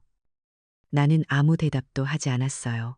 그저 차창 밖으로 빠르게 스쳐 지나가는 낯선 서울의 풍경만 바라보았죠. 내 편은 어디에도 없었어요. 내 몸도, 내 지식도, 내 경험도 이 도시에서는 모두 틀린 것이 되어버렸어요. 나를 지탱해주던 전통적인 지원 체계가 현대 도시의 단단한 시스템 안에서 완전히 고립되어 버리는 순간이었어요. 나는 이제 정말 혼자였어요. 병원에 다녀온 뒤로 내 무릎보다 마음이 더 시큰거렸어요. 내 평생의 지혜가 비과학적인 민간요법이라는 6글자 앞에서 그렇게 힘없이 부서질 수 있다는 사실이 며칠 밤낮으로 나를 괴롭혔죠. 나는 이 커다란 아파트 안에서 더욱더 투명인간이 되어갔어요. 유미는 나를 없는 사람 취급했고 민준이는 그런 아내와 늙은 어머니 사이에서 어쩔 줄 몰라 하며 내 눈을 피하기만 했어요. 그렇게 얼음장 같던 시간이 흘러 민족의 명절이라는 추석이 다가왔어요. 강원도에 있었다면 벌써부터 송편 빚을 쌀을 빻고 토란국에 넣을 토란을 손질하며 동네가 들썩였을 텐데 이 집은 명절 전날까지도 조용하기만 했죠. 모든 음식은 유미가 스마트폰으로 주문했고 차례상에 올릴 과일이며 전 몇 가지만 백화점에서 사오는 게 전부였으니까요. 추석날 아침이 되자 집은 오랜만에 사람들로 북적였어요. 민준이의 동생네 식구들과 가까운 친척들이 하나둘씩 도착했죠. 하지만 나는 그 북적임 속에서 오히려 더 큰 외로움을 느꼈어요.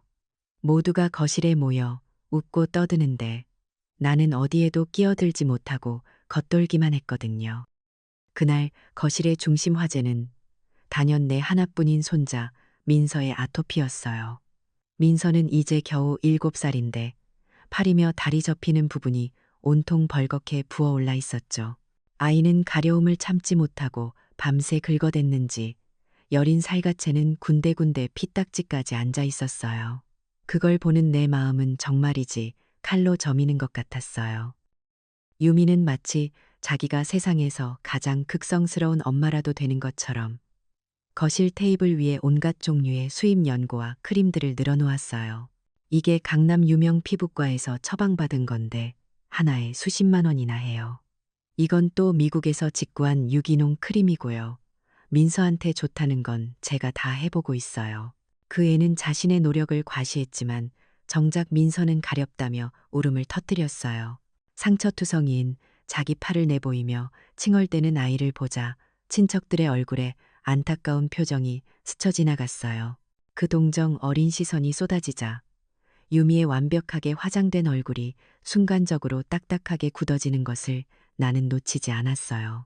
자기 아들의 고통보다 그걸 바라보는 남들의 시선이 더 신경 쓰이는 것 같았죠. 나는 더 이상 참을 수가 없었어요. 내 손주가 저렇게 고통받고 있는데 할머니인 내가 어떻게 가만히 보고만 있겠어요. 나는 조용히 일어나 방으로 들어가 내가 강원도에서 올 때 싸온 짐 깊숙한 곳에 넣어두었던 작은 비단 주머니를 꺼내들었어요. 그 안에는 우리 가문 대대로 아기들 피부병에 써온 비방 약초들이 들어있었죠. 특히 태백산 아주 깊은 곳, 사람의 발길이 닿지 않는 곳에서만 자라는 희귀한 약초도 섞여 있었어요. 이건 단순한 민간요법이 아니었어요. 내 어머니가 또 그 어머니가 대대로 효과를 증명해온 지혜의 결정체였죠.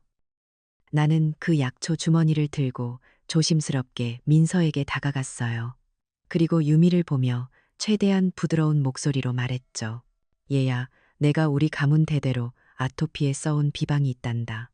이 약초들을 달인 물에 목욕만 시키면 금방 나을 게다. 속는 셈 치고 한 번만 해보자꾸나.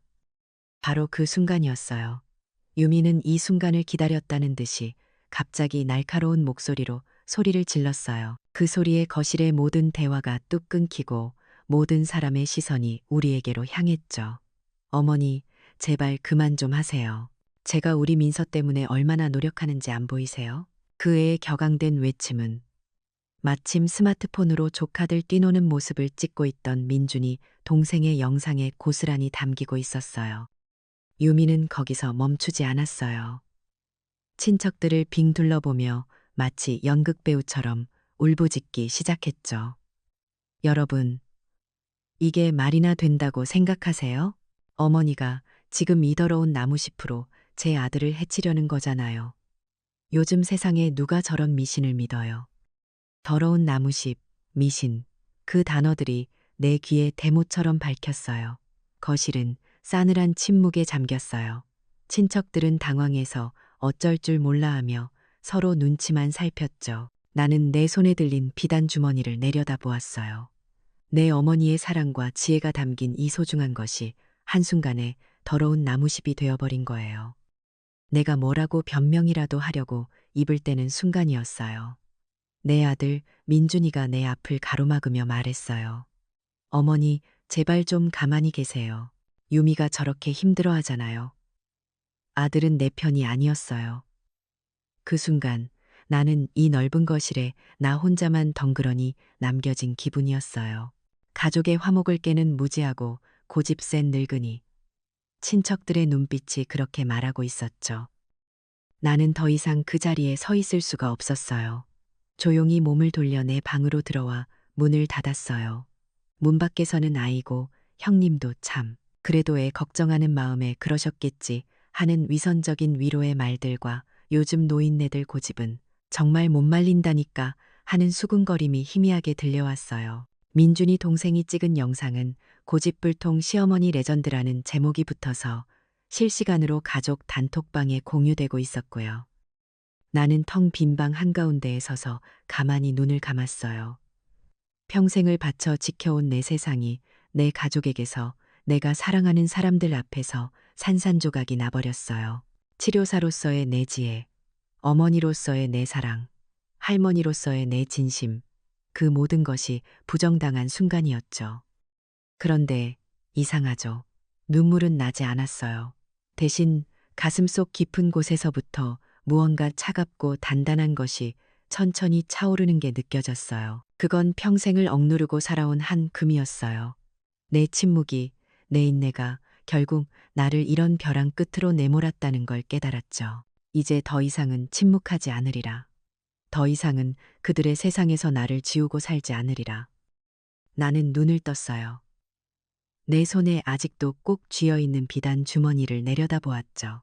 그들이 더러운 나무십이라고 경멸했던 바로 이것으로 나는 내 존엄을 되찾을 거예요. 내 가치를 증명해 보일 거예요. 내 안에서 차갑게 타오르기 시작한 결심의 불꽃이었어요. 그날 밤 나는 한숨도 자지 못했어요. 캄캄한 방 안에 누워 눈을 감아도 며느리의 날카로운 목소리와 아들의 외면하던 눈빛, 그리고 친척들의 수군거림이 계속해서 귓가와 눈앞을 맴돌았죠. 하지만 이상하게도 더 이상 슬프지는 않았어요. 대신 내 안에서 무언가 아주 차갑고 단단한 것이 자리를 잡는 느낌이었어요. 평생을 사귀고 억누르며 살아왔던 그 한이라는 것이 드디어 제 모양을 갖춘 것 같았달까요. 추석 다음 날, 동이 트기도 전에 나는 조용히 자리에서 일어났어요. 더 이상 이 집에 머무를 이유가 없었죠. 소란을 피우고 싶지는 않았어요. 그저 내가 왔을 때처럼 조용히 떠나고 싶었어요. 내 옷가지 몇 개와 세면도구, 그리고 어젯밤 내 손에 꼭 쥐어 있던 작은 비단 주머니를 낡은 가방에 챙겨 넣었어요. 그게 전부였어요. 70층 아파트의 현관문은 내가 나가는 순간까지도 아무 소리를 내지 않았어요. 마치 처음부터 나라는 존재가 없었다는 듯이 나는 무작정 버스를 타고 서울역 근처로 갔어요. 그리고 부동산에 들어가 내가 가진 얼마 안 되는 돈으로 얻을 수 있는 방을 물었죠. 그렇게 내가 새로 자리 잡은 곳은 아들네 집과는 세상의 반대편에 있는 것 같은 낡은 상가 건물의 작은 월세방이었어요. 볕도 잘 들지 않고 벽지에서는 희미하게 묵은 내가 났지만 이상하게도 마음이 편안했어요. 누구의 눈치도 볼 필요 없는 온전한 내 공간이었으니까요. 짐이라고 할 것도 없는 가방을 푸는데 가방 맨 밑에서 낡은 사진첩 하나가 나왔어요. 한 장 한 장 넘기다 보니 내 젊은 시절의 모습이 보이더군요. 남편과 함께 강원도 산골에서 화전을 일구던 때 민준이가 처음으로 엄마라고 불렀던 날. 그러다 한 사진 앞에서 내 손가락이 멈췄어요. 오대산 월정사의 큰 법회 날. 인자한 미소를 띤 주지 스님과 나란히 서서 찍은 사진이었죠. 사진 속에 나는 햇볕에 그을렸지만 참 맑게 웃고 있었어요. 그 순간 스님의 목소리가 귓가에 울리는 것 같았어요. 김보살의 약초 지식은 그저 병을 고치는 것만이 아니요. 사람의 마음까지 어루만지는 힘이 있으니 언젠가는 많은 중생을 구제할게요. 그때였어요. 사진첩 밑에 깔려있던 낡은 서류 봉투 하나가 눈에 들어온 건 아버지가 돌아가시면서 나에게 물려주신 강원도 정선 땅의 등기 권리증이었죠. 쓸모없는 이멸아 자식들에게는 말도 꺼내지 않고 있고 지냈던 땅이었어요. 나는 가만히 그 서류와 주지 스님과의 사진을 나란히 내려다보았어요. 그리고 어젯밤 내내 나를 괴롭혔던 그 차가운 결심이 이제는 가야 할 길을 환하게 비추는 등불이 되는 것을 느꼈어요. 이것들이 바로 나의 숨겨진 무기였어요. 며칠을 고민한 끝에 나는 떨리는 손으로 월정사에 전화를 걸었어요. 다행히 주지 스님은 나를 똑똑히 기억하고 계셨죠. 나는 그간의 사정을 다 털어놓았어요. 내 이야기를 묵묵히 다 들으신 스님은 잠시 침묵하시더니 아주 평온한 목소리로 말씀하셨어요. 김보살, 그 고통의 시간들이 결국은 보살을 더 단단하게 만들었구려. 마침 내게 신도 한 분이 있는데 강남에서 아주 큰 스파를 운영한다오. 그런데 그 사람 외동딸이 아토피로 무척 고생이 심하다고 하더이다. 인연이 닿는다면 내가 다리를 한번 놓아주리다. 스님의 도움으로 며칠 뒤 나는 천지인 텐디렌 스파라는 곳에 박 원장을 만나게 되었어요. 그곳은 내가 평생 본 적 없는 화려하고 고급스러운 곳이었죠. 하지만 나는 더 이상 주눅들지 않았어요. 나는 내 지식의 가치를 믿었으니까요. 박 원장은 처음에는 반신반의하는 눈치였지만 내가 가져간 약초들의 효능과 내 가문의 비방에 대해 설명하자 눈빛이 달라지기 시작했어요. 특히 자기 딸의 증상과 체질에 맞춰 약재를 어떻게 배합해야 하는지 막힘없이 설명하는 내 모습에 완전히 감탄하는 것 같았죠. 박 원장은 당장 나와 함께 일하고 싶다고 했어요.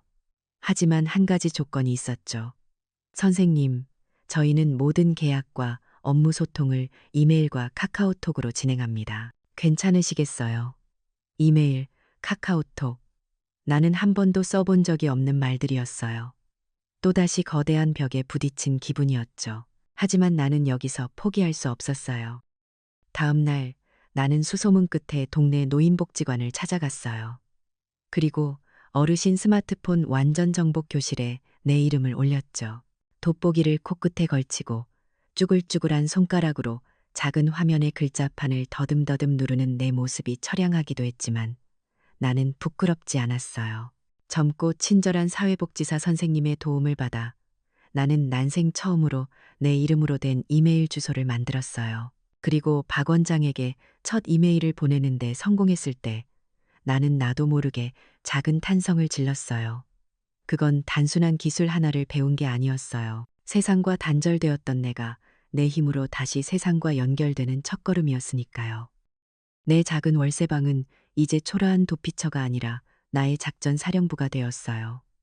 방 한쪽 벽에는 내가 밤새 연구한 약초 배합에 대한 메모들이 빼곡히 붙어 있었고, 작은 책상 위에는 스마트폰 교재와 삐뚤빼뚤한 글씨로 쓴 내 이메일 비밀번호가 놓여 있었죠. 그러던 어느 날 오후였어요. 문득 잊고 있던 정선 땅이 생각나서 나는 큰 마음을 먹고 정선 군청에 전화를 걸었어요. 내 땅의 공시지가라도 한번 알아보고 싶었거든요. 한참을 기다린 끝에 연결된 젊은 직원은 내 주소를 듣고는 한참 동안 컴퓨터를 두드리더군요. 그리고는 믿을 수 없는 말을 했어요. 어르신, 이 땅 가지고 계신 거 맞으세요?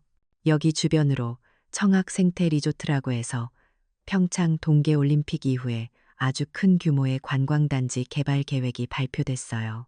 그래서 작년보다 땅값이 10배는 넘게 올랐는데요. 10배. 그 말을 듣는 순간 나는 아무 말도 할 수가 없었어요. 전화기를 든 손이 가늘게 떨려왔어요. 창문 틈으로 들어오는 한 줄기 햇살이 내 작은 책상 위를 비추고 있었어요. 한쪽에는 내 평생의 지혜가 담긴 약초 비방이, 다른 한쪽에는 아버지가 남겨주신 땅이 가져다 준 뜻밖의 행운이 놓여 있었죠. 나는 가만히 두 손을 내려다 보았어요. 절망과 굴욕감에 떨던 이 손이 이제는 내 운명을 다시 일으켜 세울 가장 강력한 무기를 쥐고 있었어요. 내 눈빛이 결의로 차갑게 빛나기 시작했어요. 내 작은 월세방은 더 이상 도피처가 아니었어요. 그곳은 제2의 인생을 준비하는 나의 연구실이자 작전본부가 되었죠. 박 원장님과의 약속대로 나는 내 평생의 지식을 모두 쏟아부어 천지인 스파만을 위한 특별한 프로그램을 만들기 시작했어요. 그것은 단순히 약초 몇 가지를 끓인 물에 몸을 담그는 그런 것이 아니었어요. 사람의 체질을 태양인, 태음인, 소양인, 소음인으로 나누는 사상이학을 바탕으로 각자의 몸 상태와 아토피의 종류에 맞춰 약재의 종류와 비율을 미세하게 조정하는 세상에 단 하나뿐인 맞춤형 처방이었죠. 프로그램의 격을 높이기 위해 나는 한 가지 원칙을 세웠어요. 모든 약초는 해발 0m 이상, 청정한 강원도, 고산지대에서만 채취한 100% 자연산만을 사용한다는 것이었죠. 매일 아침 정선에서 갓 채취한 신선한 약초들이 항공 직송으로 강남 한복판에 있는 스파로 배달되었어요. 흙냄새가 채 가시지 않은 약초들을 내 손으로 직접 다듬고 법제하는 과정은 고되고 힘들었지만 나는 조금도 지치지 않았어요. 이것은 내 존엄을 되찾기 위한 신성한 의식과도 같았으니까요. 드디어 강원도 산중 비전, 김수진 장인의 황실 약초 목욕이라는 거창한 이름의 프로그램이 세상에 나왔어요. 박 원장님은 영리하게도 처음에는 스파의 VVIP 고객들에게만 한정적으로 이 프로그램을 공개했죠. 소문난 부자들이고 또 그만큼이나 까다로운 강남 엄마들이었어요. 처음에는 다들 반신반의하는 눈치였어요. 저마다 최고급 병원과 약으로도 고치지 못한 아이들의 아토피를 이름도 없는 늙은이의 전통 방식이 해결해 줄 수 있을 리 없다고 생각했겠죠. 첫 번째 기적은 박 원장님의 딸에게서 일어났어요. 일주일 동안 꾸준히 내 처방대로 약초 목욕을 한 아이의 피부가 마치 마법처럼 붉은 기가 가라앉고 깨끗해지기 시작한 거예요. 그 소문은 그들만의 은밀하고 빠른 통신망을 통해 순식간에 퍼져나갔어요. 한 사람이 효과를 보자 다른 사람들이 앞다투어 예약을 시작했죠. 내 앞에는 수백만 원짜리 명품 가방을 든 엄마들이 줄을 섰고 나는 그들의 아이를 진맥하고 체질을 살피며 각기 다른 처방을 내렸어요. 그 효과는 실로 대단했어요. 엄마들이 주로 활동하는 맘카페와 인스타그램에는 매일같이 기적 같은 후기들이 쏟아져 나왔죠. 강남 X 피부과에서 1년 동안 스테로이드 처방받아도 안 낫던 게 여기서 일주일 만에 잡혔어요. 이건 그냥 목욕이 아니라 의학이에요. 부작용 없는 자연 치료의 끝판왕입니다. 예약 전화가 폭주해서 스파 업무가 마비될 지경이었고 새벽부터 줄을 서서 기다리는 오플런 사태까지 벌어졌어요. 어느 날 박 원장님이 웃으며 신문 칼럼 하나를 보여주더군요. 얼마 전까지만 해도 나에게 비과학적인 민간요법이라며 훈계하던 그 젊은 의사가 쓴 글이었어요. 그는 내 프로그램을 두고 현대의학으로 설명할 수 없는 놀라운 치유의 사례라며 전통 지혜와 현대의학의 협력이 필요하다는 식의 말을 잔뜩 늘어놓았더군요. 나는 그저였게 미소만 지었어요. 이제 세상은 나를 더 이상 촌스러운 할머니라고 부르지 않았어요. 돈으로도 만나기 힘든 장인이라고 불렀죠. 천지인 스파의 인스타그램 계정은 나를 살아있는 문화유산으로 브랜딩했어요. 해맑게 웃으며 약초를 다듬는 내 모습을 담은 영상은 수십만 건의 좋아요를 받으며 젊은 세대에게 전통의 가치를 새롭게 알리는 계기가 되었죠. 시스템이 역전되기 시작한 거예요. 며느리가 나를 짓누르기 위해 이용했던 전문가의 권위는 이제 상류층의 입소문과 압도적인 효과라는 더 강력한 권위 앞에 힘을 잃었어요. 그러던 어느 날 아침 내 통장으로 어마어마한 액수의 돈이 들어왔어요. 스파에서 받은 첫 수익금과 청학 생태 리조트 개발사로부터 받은 정선 땅 매각 대금 수십억 원이었죠. 나는 스마트폰 앱으로 통장 잔고에 찍힌 길고 긴 숫자들을 한참 동안 말없이 들여다보았어요. 이 돈은 단순한 종이 조각이 아니었어요. 내 아들에게 의존하지 않고 내 며느리에게 무시당하지 않고 오롯이 내 힘으로 살아갈 수 있는 자유이자 힘이었죠. 나는 그날 바로 낡은 월세방을 정리했어요. 이제는 나의 지혜와 가치를 존중해주는 새로운 공간을 찾아 나설 때였어요. 한편 내가 그렇게 새로운 세상의 주인이 되어가고 있을 때 내 아들 내 집은 절망의 늪에 빠져들고 있었어요. 민서의 아토피는 최악의 상태로 치닫고 있었죠. 좋다는 병원도 비싸다는 약도 아무 소용이 없었어요. 아이는 밤낮으로 온몸을 긁으며 울부짖었고 유미는 매일 밤 지쳐 쓰러져 잠들었다고 해요.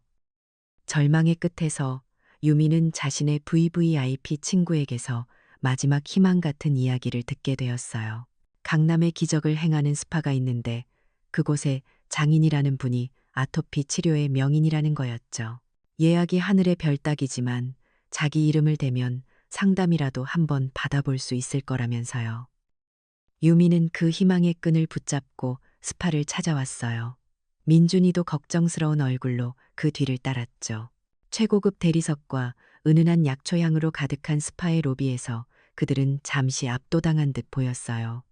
잠시 후 직원의 안내를 받아 상담실 문이 열렸어요. 방 안에는 최고급 스파 가운을 입은 박 원장님과 직원들이 나를 중심으로 둘러서서 내 말을 경청하고 있었어요. 나는 고객의 체질에 맞는 약재에 대해 설명하고 있었죠. 인기척에 내가 고개를 들었어요. 그리고 문 앞에 얼어붙은 듯 서 있는 유미와 민준이와 눈이 마주쳤어요. 며느리의 얼굴이 하얗게 질려갔어요. 믿을 수 없다는 듯 눈을 몇 번이고 깜빡이는 게 보였죠. 그 애가 그토록 경멸하고 무시했던 시어머니가 자기가 마지막 희망이라고 찾아온 이곳에서 모든 사람의 존경을 받는 장인으로 앉아 있었으니까요. 아들의 얼굴은 하얀색을 넘어 잿빛이 되어가고 있었고요.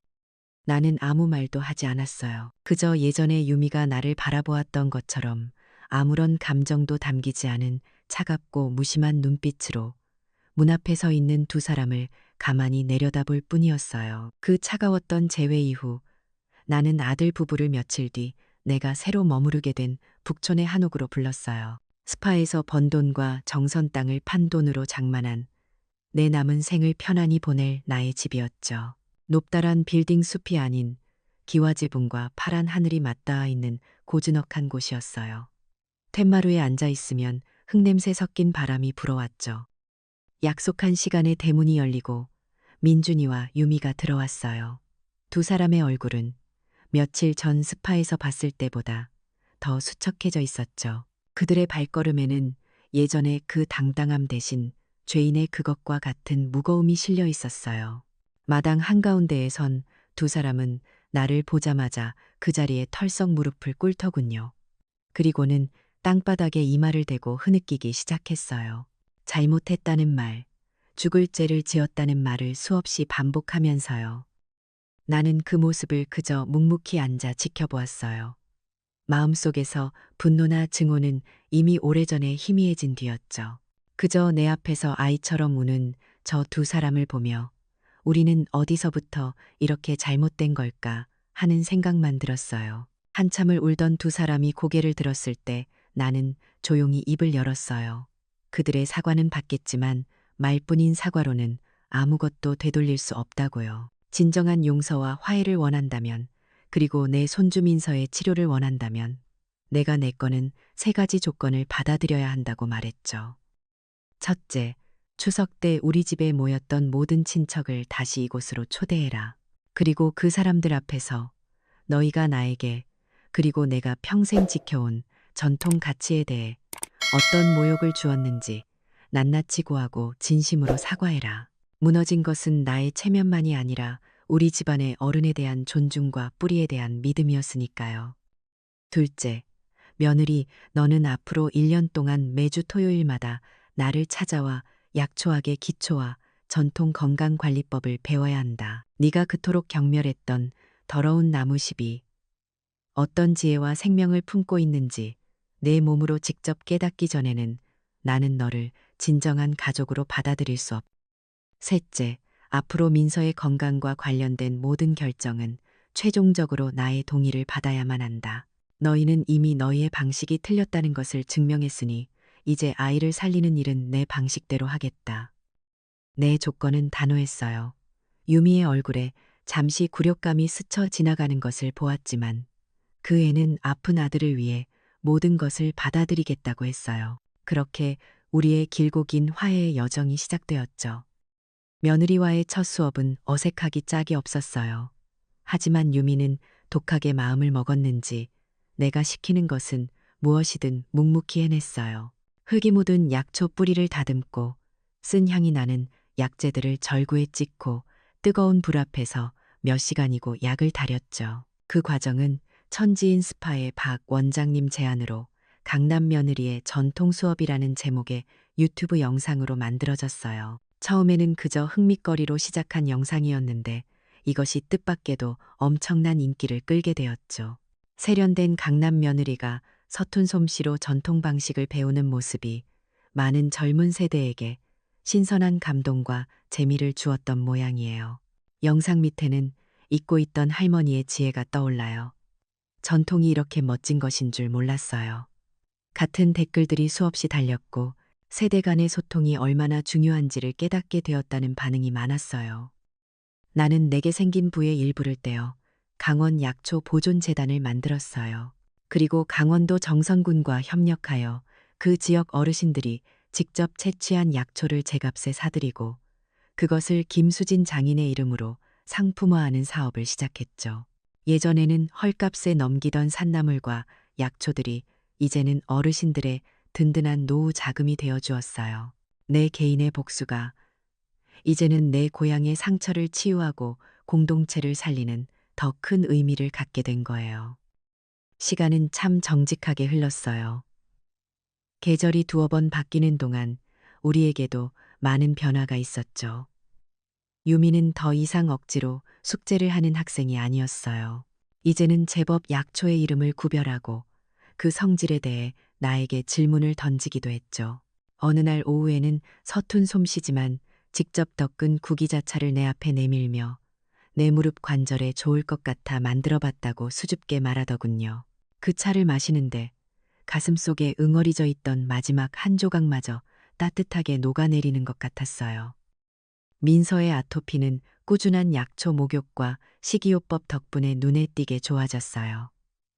밤에 긁지 않고 푹 잠든 손자의 얼굴을 들여다보는 것이 내게는 가장 큰 기쁨이었죠. 민준이는 승진에 목매달던 예전의 모습을 버렸어요. 주말마다 나를 찾아와 마당에 잔디를 깎고 묵묵히 툇마루를 닦았죠. 아들의 넓은 등에서 나는 비로소 진정한 존중과 효도의 의미를 읽을 수 있었어요. 우리 가족의 새로운 질서는 돈이나 사회적 지위가 아닌 서로에 대한 진정한 존중과 지혜의 전수를 통해 그렇게 서서히 다시 세워지고 있었어요. 어느 맑은 가을날이었어요. 나는 한옥 툇마루에 가만히 앉아 마당을 내려다보고 있었어요. 마당 한편에 볕 좋은 평상 위에서 이제는 제법 전문가의 손길이 느껴지는 며느리가 건강을 되찾은 손자에게 약초 다듬는 법을 가르쳐 주고 있었죠. 민서야, 이건 당귀라는 건데 우리 몸에 피를 맑게 해준단다. 할머니의 지혜가 담긴 보물이야. 유미의 목소리는 참 다정했어요. 그 모습을 보는데 마음이 그렇게 평화로울 수가 없었어요. 나는 단순히 짓밟았던 나의 존엄을 되찾은 것이 아니었어요. 내가 평생을 지켜온, 그러나 현대사회에서 사라져가던 소중한 가치들을 다음 세대의 마음에 성공적으로 옮겨 심은 것이었죠. 나는 이제 내 아들 내 집의 이방인도 세상에 홀로 남겨진 늙은이도 아니었어요. 새로운 세대에 깊이 뿌리내리고 지혜의 그늘을 드리워주는 한 그루의 뿌리 깊은 나무가 되어 바로 이곳에 서 있었어요. 가장 통쾌한 복수는 파괴가 아니라 건설이에요. 자신의 가치를 잃지 않고 꿋꿋이 증명해냈을 때 상대방은 스스로 고개를 숙이게 되죠. 진정한 승리는 복수를 넘어 모두를 치유하고 함께 성장하는 지혜에서 시작되는 법이거든요.